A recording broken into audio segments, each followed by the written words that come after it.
natalo yung Gilas versus Turkey, no? Kahit Team B yung nakalaban nila. So, maganda na, although kahit natalo, maganda naman yung ipinakita ng team. Yun na lagi ko sinasabi na I'd rather lose.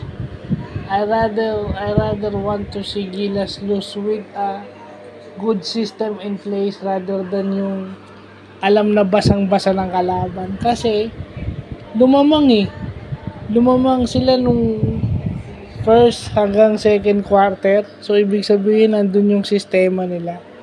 But, yun yung mahirap na 11 players ka lang, not 12. And maigsi yung preparation time mo. Maswerte tayo at ito ay isang friendly game lang o tune-up game lang. No? Kasi kung tutuusin sa ganda ng nilaro din ng Turkey nung kalaban, kung tutuusin dapat tambak na tayo.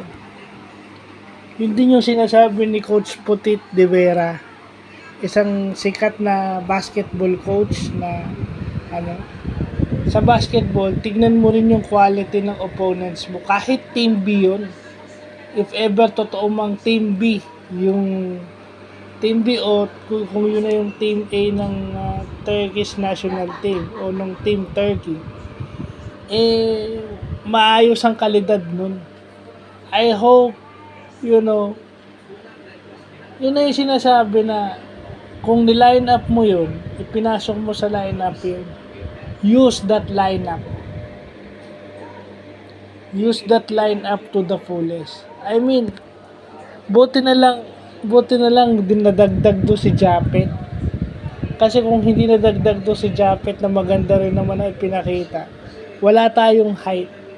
So isipin nyo na lang na talagang dinaan lang tayo sa experience, no? May height na tayo may height na, may skills na tayo, ang malalaki na tayo, kaso dinaan tayo sa experience in terms of team chemistry. Matagal nang magkakasama yan. Matagal na silang magkakasama.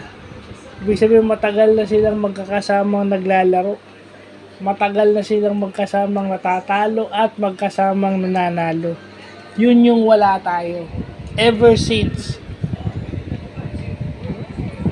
Yung coach is permanent, may continuity. For how many years yan? Ganyan. So kung bakit mataas yung ranking ng Turkey dahil sa mga ganyan. So I just hope the coaching staff and yung ng Gilas would see yung 11-man team, yung 11-man roster na yun, use it to the fullest.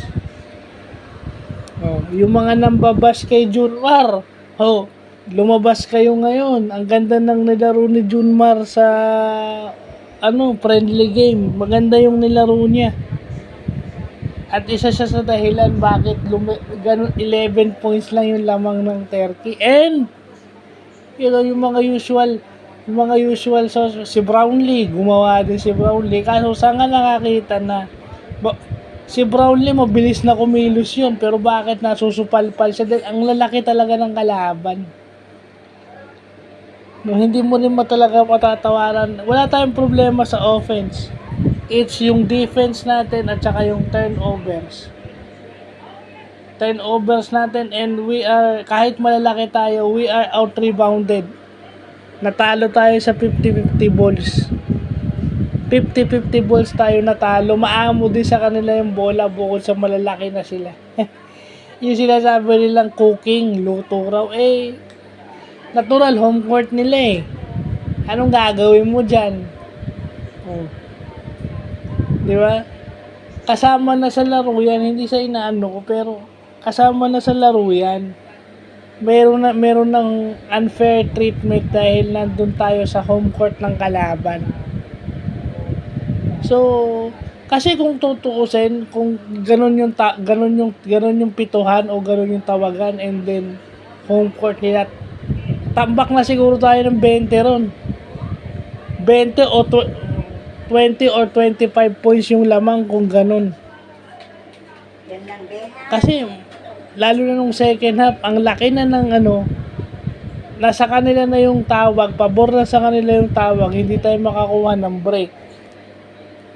And then, maamo pa sa kanila yung bola. Kung tutuusin, 25 points na dapat o 30 yung estimated kong lamang nila. So, swerte tayo at 11. Well, against Poland daw, sana naman makita ng Gilas yung lesson sa nakita nung etong game sa Turkey, bago sila pag-compete for OQT, dapat makita na ni Coach Tim, matuto na siyang gamitin yung kanyang kung 11 yan, 11-man team. And okay lang sa Ginebra kung ano siya Okay lang sa PBA kung 8-9 lang ginagamit niya. Pero pag sa national team, kailangan gamitin niya full extend yung lineup na yun. Kasi para yung pace yung pace ng game. Hindi tayo mananalo sa Turkey kapag hindi natin binilisan yung laro. Kasi kita mo, pag tumakbo tayo, puro foul lang inaabot ng Turkey sa atin.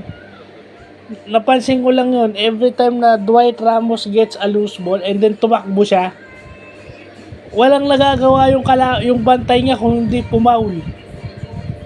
So, ibig sabihin, kailangan mabilis yung laro ng Gilas. Mabilis yung pace. Hindi tayo pwedeng slow pace na half court. Hindi tayo mananalo sa Turkey dahil ang Turkey may 4 na malaki. At saka, mahirap yung dalawang malaki kasi dalawa na yung malaki natin. Nahihirapan pa rin tayong rumibang. So, dapat ang laro natin mabilis, tapos hanggat maaari, close to the basket yung tira. Dahil, tsaka yung outside shooting natin, yung 3-point shots natin, dapat on point. So, yun yung mga dapat anuhin ng Gilas para sila manalo. So, yun lang po.